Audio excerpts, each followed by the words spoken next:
Welcome back. خواتین و حضرات، سفرناک میں ہم آج آپ کو لے کر چلیں گے پنجاب کے ضلع جہلم. ضلع جہلم انتہائی قدیم اضلاع میں سے ایک ہے اور یہ عسکری، سیاسی اور دفاعی اہمیت کا حامل ہے. آج اس ضلع پر گفتگو کریں گے وہاں کے ایک رہائشی. ہم نے دعوت دے رکھی ہے. جی جناب.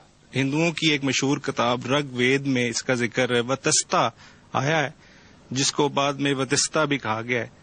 تارہ اول جو تھا وہ جب آیا ادھر تو اس نے اپنے فتح کا جھنڈا جلال پور شریف کا ایک علاقہ ہے جہلم میں اس نے لگایا، تو اس وجہ سے اس نے اس جگہ کا نام جائے علم رکھا، جو کہ بعد میں جہلم کے نام سے مشہور ہوئی. اس کے بعد جہلم کا جو وجہ تسمیہ اس حوالے سے اس کا نام جل ہم بھی ملتا ہے، سنسکرت زبان کا لفظ ہے. اور جل ہم کا مطلب ہے ٹھنڈا اور میٹھا پانی. ٹھیک. جائے علم بھی تو جائے علم ایک روایت تیسری یہ بھی ہے. جی 326 قبل مسیح میں جب سکندر یونانی یہاں آیا تو اس نے دریا کے کنارے پر اپنی فوجوں کا جو پڑاؤ کیا. یہاں پہ مشہور لڑائی جو ہوئی راجہ پورس کے ساتھ، battle of Jhelum, battle of Jhelum کے نام سے جس کو ہم کہتے ہیں. جہلم میں سکندر کو کافی ساری مشکلات کا سامنا کرنا پڑا.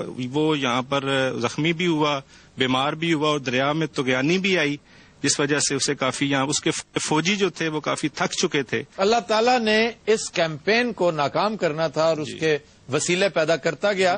لیکن پہلا وسیلہ، بارش کا پہلا قطرہ خواتین و حضرات راجہ پورس تھا. اس کو خراج تحسین ہم ہمیشہ پیش کرتے ہیں. راجہ پورس نے جو ہے وہ جرت کی کہ اس نے اس کی فوجوں کو جو ہے وہ روکنے کی کوشش کی، اور اس میں جو ہے ٹریجڈی اس کے ساتھ یہ ہوئی کہ اس کے جو ہاتھی تھے وہ سکندر یونانی کے جو سپاہی تھے انہوں نے دریا کو کراس کیا اور رات کے اندھیرے میں وہ وہاں پر آئے اور اس کے ہاتھیوں کی سونڈوں کو کاٹ دیا، جس سے ہاتھی جو ہے وہ بفر گئے اور انہوں نے اپنی ہی فوج کو جو کچل دیا.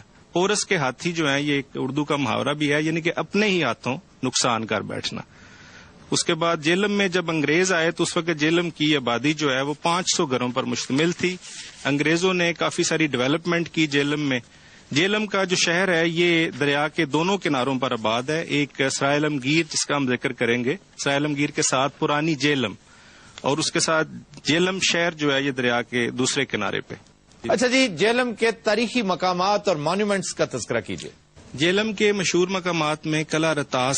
قلعہ روہتاس سب سے پہلے، اس میں کوئی شک نہیں، دریا جہلم کے بعد سب سے اہم چیز اس ضلع کی قلعہ روہتاس ہے. قلعہ روہتاس خواتین و حضرات ہمیں ایک بہت بڑے فاتح اور بہت بڑے جرنیل شیر شاہ سوری کی یاد ہمیشہ دلاتا رہتا ہے. شیر شاہ سوری کے بارے میں ایک سے زائد مرتبہ اس فورم پہ کہا جا چکا ہے کہ اس کا 5 سالہ دور پورے مغل دور سے بہتر تھا، اس پہ بھاری ہے، اس سے زیادہ تابناک ہے. بلکہ اسے جہاں موقع ملا اس نے مغلوں کی خوب پٹائی کی. سر مغلوں نے ساری زندگی پونڈی کی تھی اور تو کچھ نہیں کیتا. کیا کی؟ پونڈی. وہ کیا ہوتی؟ آس کی. یہ کیا فضول لفظ ہے؟ مغلوں نال ہونی چاہیے سی اینی کہ جناب، کیونکہ انہوں نے کام ہی اور کوئی نہیں کیتا سوائے چامک بازی تو. یہ کیا چامک بازی؟ یعنی کہ عشق فرمانا. ایسے عاشق مزاج سن، میان چ بھی پھول رکھے ہوں. 4 نچن دیا 2 پکھا چلن دیا ہوں. 10 بھی مغل تے مکھیاں بہن بادشاہ دے بھی کپڑے وہ جے، رقاصا دے بھی وہ جے. جدو رقاصا تھک جاندی سی بادشاہ نچن لگ پے اور ایڈے خوش رہندے سن. کوئی تا کے اطلاع دیندا سی نا، اوتھے ہو گیا ہم خوش ہوئے. ہر گل تے کہندے سے ہم خوش ہوئے. کہندے تہاڈی 13ویں ملکہ دوڑ گئی، کہندے ہم خوش ہوئے. کہندا سی مان سنگھ دا گٹا نکل گیا، ہم خوش ہوئے. جی. اس کے بعد منگلا ڈیم جو ہے جہلم پہ یہ بھی بنا صدر ایوب کے دور میں. اس کے بعد کھیوڑا کی کان جو ہے، کھیوڑا سالٹ مائن. اور جہلم کو یہ مقام حاصل ہے کہ ساری دنیا ہمارا نمک کھاتی ہے لیکن حق ادا نہیں کرتی. تھوڑی سی افسوسناک بات یہ ہے کہ جہلم کے باسیوں کو بہت دیر سے پتا چلا کہ یہ پتھر نہیں ہے، یہ نمک ہے. آپ کو پتا ہے کہ یہ کس نے بتایا تھا؟ جی بالکل، یہ سکندر یونانی نے بتایا تھا کہ یہ نمک ہے، نمک. انہیں چاٹ کے دسیا. جی بالکل ایسی بات ہے، بڑی دلچسپ بات ہے. وہ اپنے خیمے میں بیٹھا ہوا تھا، یہ تاریخ کی کتابوں میں درج ہے کہ اس نے دیکھا کہ مارکے کے بعد جب گھوڑے آئے ہیں تو تھکے ماندے گھوڑے انہوں نے پتھر چاٹنا شروع کر دیا بڑی تیزی سے. تو بڑا حیران ہو، اس نے کہا اس میں سے کوئی ایک پتھر توڑ کے لاؤ اور مجھے دکھاؤ. اس نے غور سے دیکھا تو وہ تو ایک ٹرانسلوسنٹ سا پتھر تھا. ویسے منو نہ منو، سکندر نے تو نمک لب کے دیتا ہے. ਲੱਭ ਕੇ ਕਹਾਂ ਸੇ ਦਿੱਤਾ ਹੈ? ਸਿਕੰਦਰ ਨੇ ਕਿੱਥੇ ਲੱਭਿਆ ਜੀ, ਘੋੜਿਆਂ ਨੇ ਲੱਭਿਆ, ਉਹ ਤੇ ਨਾ ਚੱਟ ਤੇ ਨਾ ਪਤਾ ਲੱਗਦਾ। ਤੇ ਘੋੜੇ ਵੀ ਸਿਕੰਦਰ ਦੇ ਸਨ, ਤੇਰੇ ਫੁੱਫੜ ਦੇ ਸਨ। ਫਜ਼ੂਲ ਦੀਆਂ ਗੱਲਾਂ ਕਰਦਾ, ਆਪਣੇ ਮੂੰਹ ਦੇ ਮੁਤਾਬਿਕ ਫਜ਼ੂਲ ਦੀ ਗੱਲ ਕਰਦਾ। ਹਰ ਚੀਜ਼ ਨਮਕ ਦੀ ਬਣ ਗਈ ਜਨਾਬ। ਉਹ ਹੈਲੋ ਨਹੀਂ ਕਹਿੰਦੇ ਜੇਲਮ ਦੇ ਲੋਕ, ਉਹ ਨਮਕ ਰਾਮਾ ਕੀ ਹੋਇਆ ਜੀ? ਘੋੜਿਆਂ ਨੇ ਨਮਕ ਕਿਉਂ ਚੱਟਿਆ ਜਨਾਬ? ਉਹ ਘੋੜੇ ਸਹੀ ਨਾ ਸੀ ਜਨਾਬ। ਮੇਰਾ ਖਿਆਲ ਹੈ ਸਰ ਘੋੜੇ ਟੁੰਨ ਸੀ, ਉਹਨਾਂ ਨੂੰ ਨਿੰਮਕੋ ਨਹੀਂ ਲੱਭੀ ਤੇ ਉਹ ਨਮਕ ਚੱਟਣ ਲੱਗ ਪਏ ਜਨਾਬ। ਤਦੇ ਹੀ ਸਿਕੰਦਰ ਰੋਂਦਿਆ ਸੀ, ਮੇਰੀ ਬੋਤਲ ਨਹੀਂ ਲੱਭਣ ਦਈ। ਸਿਕੰਦਰ ਨੇ ਤਾਂ ਬੜੀਆਂ ਗਾਲਾਂ ਕੱਢੀਆਂ ਜੀ ਆਪਣੇ ਫੌਜੀਆਂ ਨੂੰ। ਕਿਉਂ? ਨਹਾਉਣ ਡਿਆ ਸੀ, ਕਿਸੇ ਨੇ ਸਾਬਣ ਦੀ ਜਗ੍ਹਾ ਨਮਕ ਫੜਾ ਦਿੱਤਾ।